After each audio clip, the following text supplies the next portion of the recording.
Hello, and welcome to the Author's Den podcast, where we help authors share their message to the world. Join us as we feature unique conversations and get ready to be inspired. Now, let's get started with the show.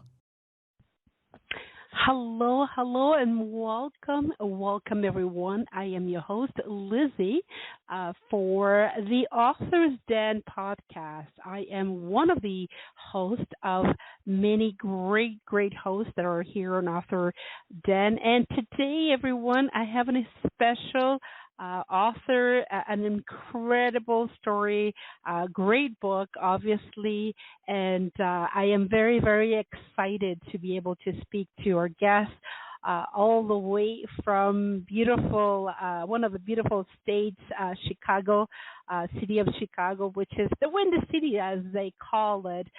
We are excited, very excited. So for you to have an idea, I'm just going to read a little bit of biography. That way you're a little bit more familiarized with the authors. It's not just about the accolades and all that great background, but also about the person. So we want to make sure that you enroll with us, you participate with us, and don't forget that this is a pre-recorded show, and it will be downloaded here, as you can hear it today in our Authors Den podcast, which all the information. So we're going to be speaking to Salar Khan.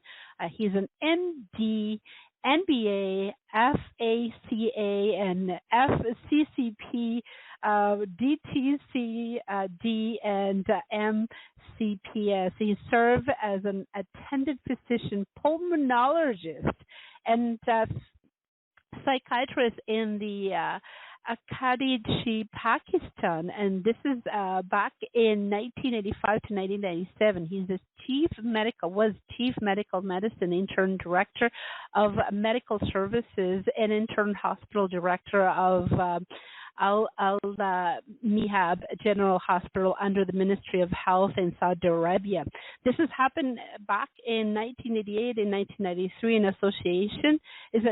Also as an associate professor of medicine at Bagai Medical College and Hospital of Karachi in Pakistan. And this happened back in 1993 and 1984 as a surgical assistant material manager and an intern center process and supervisor at Edgar Medical Center in Chicago back in 1996 and 2000, and from 2000 to 2009 he was a research administration portfolio manager, merit grant administrator intern, and administrative office and intern director of a nonprofit organization since 2009.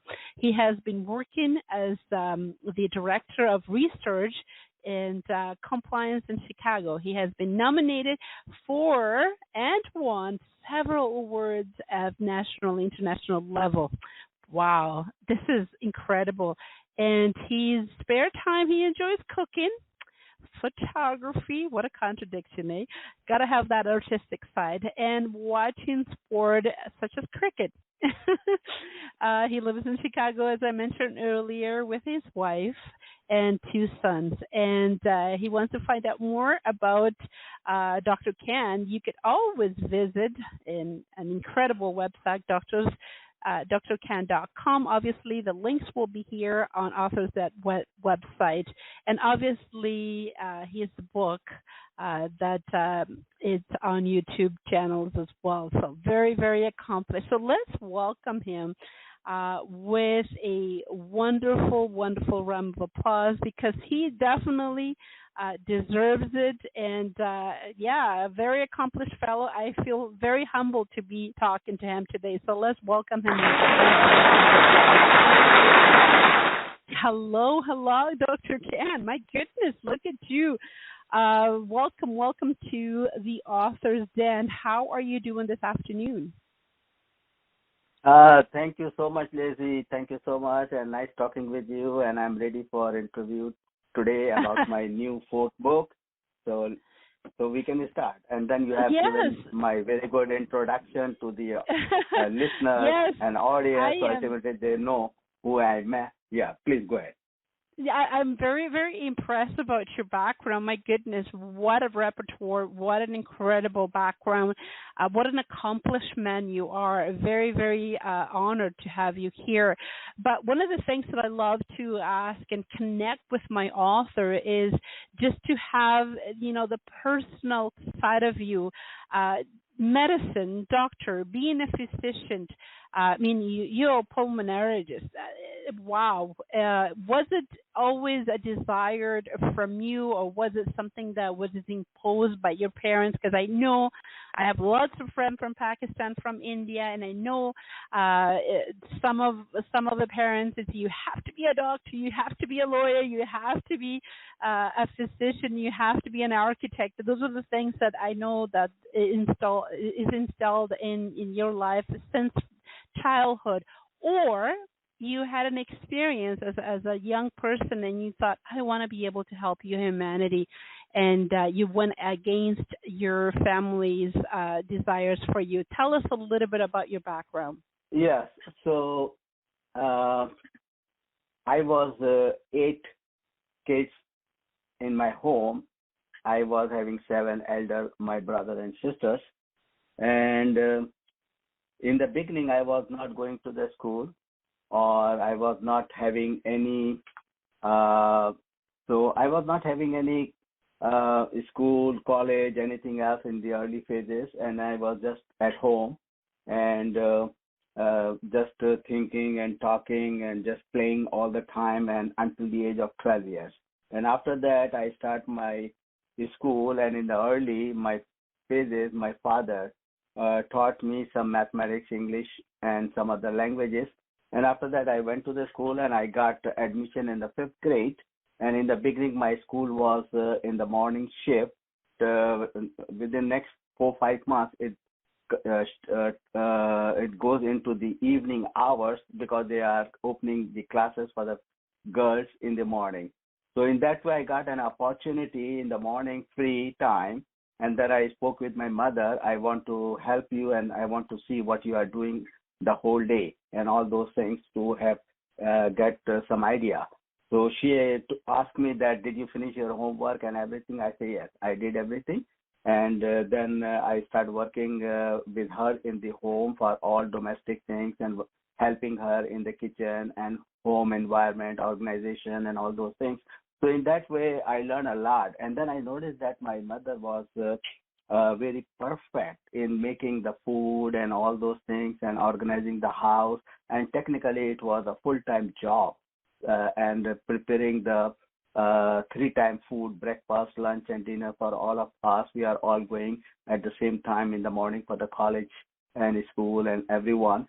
So she was taking care for our choices, even that in that time frame, and lunch and dinner. So actually, I was very much impressed. And then my father also gave me tasks to do some electric and gas bill, to go to the bank and deposit and invest. So I started learning how I can survive in this environment and all those things. So in that way, that was the beginning. And after that, I noticed that my mother was preparing food without using any measurement or anything else. So ultimately, I was getting interest, and at the same time, I noticed that she was preparing 4-5 different type of the foods, and then she was very perfect in the time management, and no food is burned, and nothing is happening with, in the time management, and everything is well organized. So these basic time management and organizational skill at the home, I learned from my father and my mother. So it's a brief introduction. Yes, and I guess I can tell your mother and your father had a lot of influence in you, a lot of positive influence, which is phenomenal. I wish that all of the parents are able to have that, such a good influence on their kids. And unfortunately, we all know that this world is not perfect. Life is not perfect. Not everybody is meant to be parents. There's a lot of parents that, they put their kids down, or they don't know how to be parents, and it's challenging. But in your case, you're so blessed. It worked out to your advantage, and here you are, many years later, with a full resume and of accomplishment, and now you're a writer. So I assume and never assume. So let me ask you: are you retired now? Maybe by next year. Okay, so you're still working, you're still Working. being Yeah. proactive, yes, partially working. So if you are working, then my next question, Dr. Khan, is, how do you have time? This is what your fourth book. Writing, I assume, as a physician, you have to write reports, you have to write things, and a lot of documentation needs to be and journals and things like that. But writing is something very different when you are making a book. Where did that inspiration came from, Dr. Khan? Yes. So, first of all, I'm not working as a practicing physician in the United States, and I'm working in the administration and leadership role. And it helped me a lot to understand about the leadership intuition, how to make the decision, how to analyze, and how to gain the self-confidence, and there is no fear of failure, and all those things, the basic concept about the leadership I learned here in the United States, as well as when I work in Saudi Arabia. I was also hold the hospital administration, all positions, chief of medicine, director of medical services, and the hospital director, all, as well as pulmonologist attending internal medicine, and as well as the psychiatric position. So ultimately, it was a huge task, huge work, and I start getting some interest in the management, hospital care and management from Saudi Arabia. And that's why when I go to Pakistan, I was associate professor of medicine at Bakai Medical College, and I was teaching medical students, dental students, and in that way, I learned a lot from tutoring and educating and holding the class of 100 students, and it was very interesting and very helping me to understand at the student level what they feel and how I am going to teach them so they can have a maximum benefit and they are going to become a best doctor in future like me. And I'm very happy with my medical practice and everything in Saudi Arabia and Pakistan. And I treated and managed more than 100,000 patients in all areas of medicines and surgical things, all those things. So ultimately, is this wide experience. So I have a clinical intuition also. So in that way, I got the two type of the intuition. One is the clinical intuition as a doctor and physician managing and treating the lot of patient population and all diseases. And I diagnose more than 100 very rare cases without any lab tests or without anything, because I was working in the remote area in that places. The most of the time we don't have the laboratory or CT scan or any facilities to get treated the immediate emergency treatment to the patient. So that's all about the clinical thing. And now here I'm working as a non-practicing physician in the United States. So ultimately I work in a leadership role. So this is all entire things, and but still it is a lot of work, and I'm working as a full time. And yeah, so next year I'm planning to get retired. Now your next question is that how possible I write all these 4 books. So I will just tell you a very interesting thing. Yeah, so I wrote in my book that at the age of 15 years, it was June, July, it was summer vacation over there. And at that time, I was reading one fiction novel, and it was so good. I read 4-5 times in next 2-3 days. And after that, I feel one time that in future, I want to write a book like this. And that was only one time thought came to my mind. And that was my most luckiest and acceptable time to accept that reality in my mind at the subconscious level that I am going to write a book similar to that type of fiction novel or something like that. And at that 15 years age, you know that it's a very young age, and I never think about all those things like that.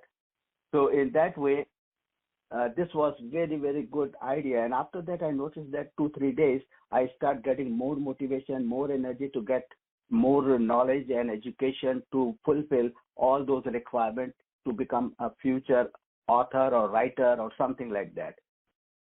The first book is Unlocking the Natural Born Leader's Ability, and I think last year we had that interview about my first book, Unlocking the Natural. Your name Yeah, sounds very familiar. I'm looking at your website, and I remember yeah, seeing something like this. Wow, look at you. Okay, so now we've and gone through several books, and you are talking about the brand new book, which is called. yes.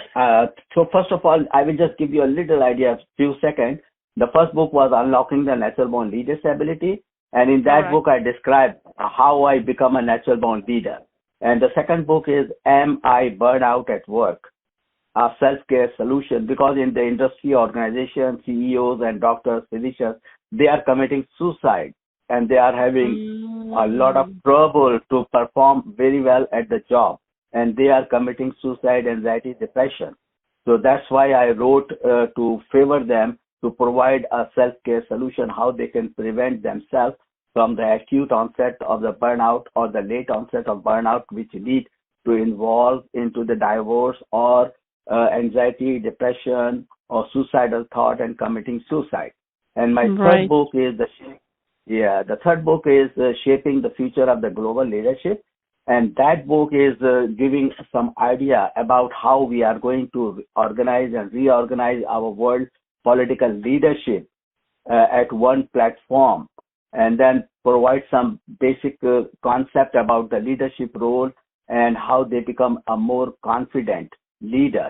So that's the third book. And now I advance my leadership book into the fourth level as a global political leadership and the public, an essential guide to learn the necessary skills and mindset.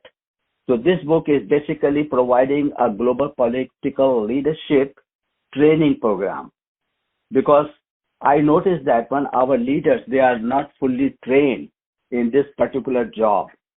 And that's why the problem is they are incompetent, they are hesitant to make the decision, they are afraid to make decisions and fear of failure. So these things are not good to conduct our world, the world business. So that's why this book is related to that particular thing and how we are going to train our global political leadership for the betterment of our world as well as to prevent wars. Wow. Are you there? It's a Oh, very okay. Yeah. it's a very Yes. complex book, and obviously, the audience is probably wondering what is in it. As always, right? What is in it for me? How can I take advantage of this book? How can it benefit me? Who is the best audience for your fourth book? Yeah. The whole world, everyone, every kid, every ordinary people, housewives, and political leaders, non-political leaders, executives, directors, whoever they are working in any capacity, making the decision. So this book is going to give benefit as a whole nations of the world, because I make it general, this book, and that's why at the end of the title I add intentionally the public, because I am not a politician, I am not affiliated with any political parties, but as a public, because as everyone, I noticed that one, they are frustrated for several years because of our global political leaders. They are having a total failure of resolve any issue, any conflict or dispute. And whenever there is a failure in the democracy or diplomacy, it is going to lead a world war. And that's why it was in my anticipation for last 4 years. That's why I wrote my third book, Shaping the Future of Global Leadership. And in 2019, I mentioned in the book that we are approaching towards Third World War. And now this is another time we are moving fast forward towards That's right. having the Third World War. Yeah, and then everybody is having a nuke. The superpowers, they are having conflict and dispute, and they are the United Nations is total failure to stop or suggest any solution to avoid the war or avoid the dispute. And then in this book, I provided so many things like a general knowledge to the political leaders.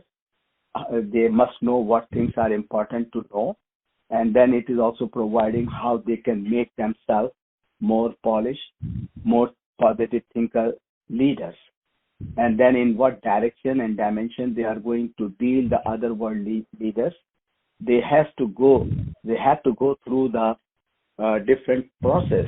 When they meet the other leaders, they have to know their culture, in what country they are going to meet with them, and because every culture, every leader, they have a different thinking, different environment to grow up. So they have to know each other before they can talk, and they know the culture of the other country also. So in that way, they are not going to provoke anyone.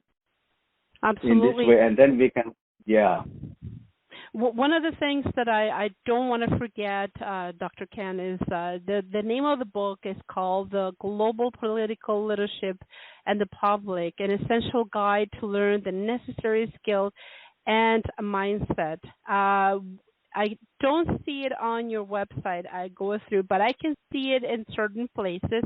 So where can people find your book, first of all? Yes. So this book is the e-book is available at Amazon and Barnes and Noble. Okay. And I'm working with the soft cover and hardcover copies of the book. Maybe in next 2-3 weeks it will be available at Barnes and Noble, because it's a brand new book. That's right. Yeah. And then luckily I have the book trailer also from some book reviewers. The professional people, they review this book and they make the testimonial about this book, what they read and what they find in this book. That's right. And one of the things that I actually, because it is brand new, obviously you've had closest friends and maybe family members or maybe people that love to criticize your work. Any feedback at all that you have received from somebody who you trust and know that they can be truthful and say, take a look at this book, read it, and tell me what you think. Any feedback at all for people that are listening to us? Have an idea what feedback have you received so far? Yeah, this book is so far, my manuscript was reviewed by more than 100 reviewers, and wow. they provided me written their reviews about the book, and it is all 5-star. And so as soon as the hard and soft cover copy will be available, then the reviews at the Goodreads site will be displayed, all these 100 reviews. And then if anyone wants to go and check at the YouTube channel, and they put the title, just The Global Political Leader and the Public by Salar Khan, they can find 3.5 minutes video testimonial about the 3 different reviewers, what they read. And it is just like a documentary film, so in that way everybody knows exactly what this book is about and how we are approaching towards the Third World War and the destructions created by political leaders in the world. And it is a total reflection what is going to happen in next 1 or 2 years. It is a fear from me, and that's why it is reflected in my book and then reflected in the reviewers' reviews also. They are also, after reading, they say that, oh, we are not aware about all these things are ongoing. But thank you for writing that book and provide all those information for the general public, the people to know exactly where we are approaching. And I'm glad that you brought this up, Dr. Khan, because one of the things that a lot of people are not aware, and I would bravely use the word oblivious of what we should be encountering. And I completely agree with you. I think we are definitely encountering, an issue or a global situation, and I've seen it. The writing is on the wall, and I think right now it's a lot of mindful, mind over matter. It is definitely a war that is happening right now within people's mind more than just guns and things like that.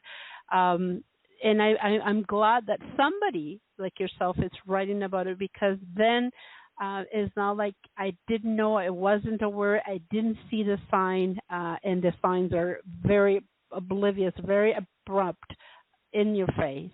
So there is political issues and health issues and all over, all over. You don't have to watch television, which I don't do it anymore. I'm the type of person that research.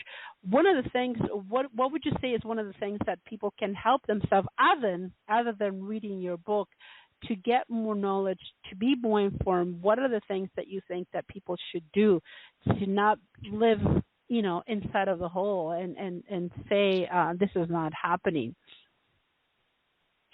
Yeah, because everybody is in a denial phase, and the question is that the different part of the world, the people and the different people, they listen their own country radio or TV news, and it is all biased. I'm sorry to say, every media is projecting their own nation, their own country, and in that way, sometimes they are telling a lie and giving the wrong news to the public and the people. And here I noticed that the common general public and people, they do not have any analytical skill to analyze what the situation is going on, why there is a Russia and Ukraine war is started, what are the reasons behind it, why the United Nations failed to stop the war, why the countries of the world, they are all divided. We have 195 countries in the world, and 193 countries they have recognized by the United Nations. So ultimately, it's a huge countries and populations and everyone, and a lot of countries, they have a new also. And if I'm afraid what happened during the First World War and Second World War, and now again, if some leader who is not sensible, and sometimes we may have some destructive type of personalities in the leadership, they may go and just put the hand on the switch on, and then they can blast 2-3 nukes any part of the world. And ultimately, again, we will go back 50 years behind. And what we notice, the consequences of the Second World War, it is still ongoing. The people who... That's right. We're still dealing with that after so many years. Yeah, that's right. So this is the problem. So somebody has to address. And now I am going to tell you as a doctor why I have all these political things, analysis and everything. Whatever I wrote in the book, mostly it is based on my 55 years experience by reading the newspaper and listening the TV, radio news. And then when I was young in Pakistan, 1970, I wrote in my book also. And then my father brought radio, and it was kept in my room. I was preparing for my high school and medical college preparation. At evening, 8 o'clock, there is a BBC News. Me and my father sit together and listen, and then I ask questions to my father. He explained the things, and we are getting newspaper, English newspaper, we are reading, and then we can discuss whatever it is going on. So every day I was in contact, and luckily I was having a very good memory. So ultimately I remember all those things happening is starting from 1970 until now.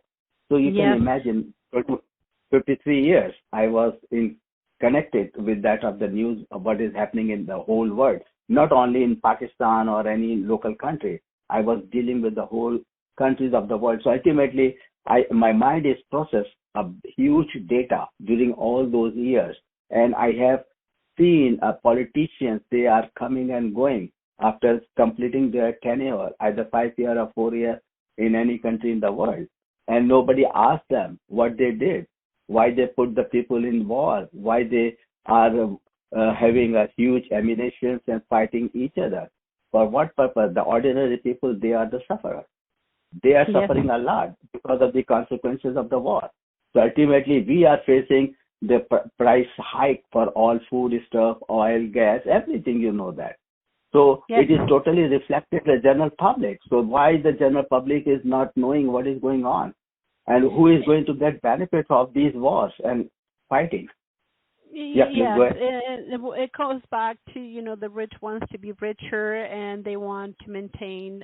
If I believe, and this is my opinion, not everyone's opinion. I understand that. I believe that the love of money is the root of all evil.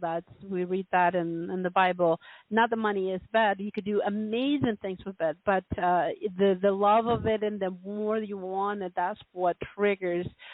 There's all complications around the world, and right now there's a fight for power in such an incredible and horrific way that the manipulation of all different places of the world is taking place right now, and it's like you said, the analytical skills of some people, it's too much for some people to handle. I have talked everyone, we're not talking politics here. This is just a conversation. It's an incredible book.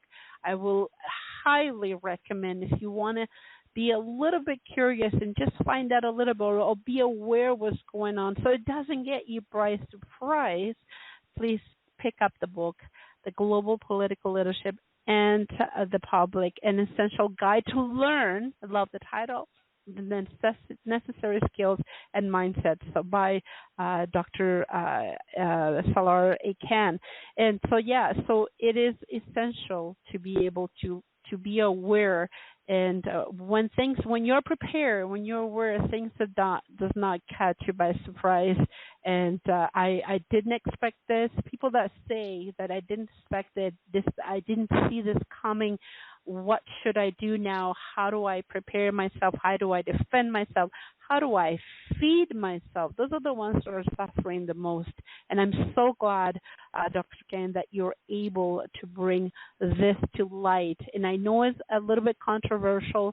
A lot of things are nowadays, so I'm becoming used to it, to bring in controversial issues to the public, but it is a must. Somebody has to do it, and I'm so glad it's you. So glad it's you. Again, the book, you can find it in Amazon and Barnes & Noble as a downloaded format, Kindle, obviously, edition, but he will have it also on the cover as well, the hardcover, for you to be able to give it to your loved one as well. I know that there's a lot of topics that we can talk about this, Dr. Khan. There's a variety, a plethora of ways that we could tackle this, and we can talk about what one of the things that I love to find out when you enter this subject with friends and family. I know that those are the worst ones sometimes. What do they say? Are you becoming a little bit too fanatic? Are they seeing the light with you, or they reject your ideas? What is the reception from people close to you? So whoever they read this book, my manuscript, I forwarded them, and they gave a very positive, strong response, and they are very happy. And this is a timely book. And this book is not criticizing any specific political leader in the world, because the leaders, they also come from the public. It's true. And the majority of the countries, we have a democracy. So they are also coming through the process of democracy, whatever it is, either it is good or bad. I'm not debating that one. I'm not a politician, and I'm not affiliated with any political party. But my thing is that how we are going to prevent the massive killing due to the war, use of nuke, I am afraid, use of so many other dangerous weapons and biological weapons, and killing the humanity on Earth. And then who is going to live on this earth? And then the question is that if 2, 3, 4 countries, they start fighting for the supremacy to become a superpower, so what? So what if they become a superpower? Who cares? Because we are all human beings. Nobody is alive on earth. Everyone is suffering. So what the leader will do at that circumstances, if 2, 3 countries put the nuke together, I'm afraid. And this time it could be dangerous if anyone is going to use any nuke because of all those things. And economy is already down. Everybody is poor and the cost of living is very high. So as a general public, so this book is going to provide a heads up. The public, the ordinary people, so they are going to read and understand that what exactly it is and what is their role. And their role will be in the next. How to prepare. That's right. How to prepare and how they are going to select the leaders for their country as a president and prime minister anywhere in the world. So if the public is very well educated, then we are going to have something good. And now I can explain you, this book is providing the 3 common goals. If anyone is going to read, and I suggested one organization to take care about all global political leadership and their credentials, their education, that independent organization, and that's name I put in my book is Independent Global Leadership Organization. That organization check the credentials of the upcoming leaders or any executives who wants to become a leader in future, and then they can evaluate, and then they can educate them, they can train them, and then they are going to evaluate everything is fine, and prior to allow them to participate in election or selection process, they have to be checked and evaluated by psychologists or psychiatrists to make sure they are mentally sound, they are not having a destructive personality or anything else. Because our leaders, the world is in the hands of our leaders. They are making all those decisions. The public elect or select them. That's but right. After that, what they are doing it, we don't know. As a doctor, as an attorney, we have our credentialing organization. They are licensing organization. They are checking our credentials. If you do some wrongdoing, we are accountable for that one. So why not our political leaders? They are going to be accountable through that particular organization which I suggested. And I suggested that how they are going to select the criteria to selection for these leaders to go for the greater role, to become a politician. And then they have to continue and check and balance. And they can provide continuing education. So their mind is not going to be rusted because they have to learn the training and what is going on and new technique and tools to improve their knowledge, caliber, understanding, and how they are going to gain their confidence, self-confidence. Decision making is also very important. So this is the particular part related to our political leaders. And now the question is that in next 10 years, 20 years, 30 years, what we are going to do for our new generation, upcoming generation. For them, I suggested in a separate chapter in the book that when any family decided to become a parent, they have want to have the baby or kid, so they can start working on that. And they must know that during the pregnancy, the mother should not use the drug, alcohol, or anything else to avoid disable kids to create and born in future. And it is another burden for the government in whatever the country it is happening. So we need a healthy kid, healthy mind. And then these kids, when they grow and they will learn and grow through my book, the training tool and educational tool, and the parents at home provide a good environment, healthy environment to the newborn baby, they can start playing. And I mentioned some neurological nerve development and brain connection. And in the early phases, they have 9 billion neurons connected. So in that way, they can learn 4 or 5 languages. If some parents, they want their kids to be a multi-language. I know, and the kids are so powerful. My kids know 4 languages, and because we started early. Dr. Khan, you know what? It's always an incredible pleasure talking to you and getting so much information. You are a vast wallet or suitcase of knowledge, and you can talk to us forever. But unfortunately, we're starting to get run out of time. I think what you have to say and what you contribute to society is incredible, and I think everybody should log in and should check this book out. Everyone is called The Global Politics, Leadership, and the Public, an essential guide to learn. I love that word, to learn the necessities and skills of mindset.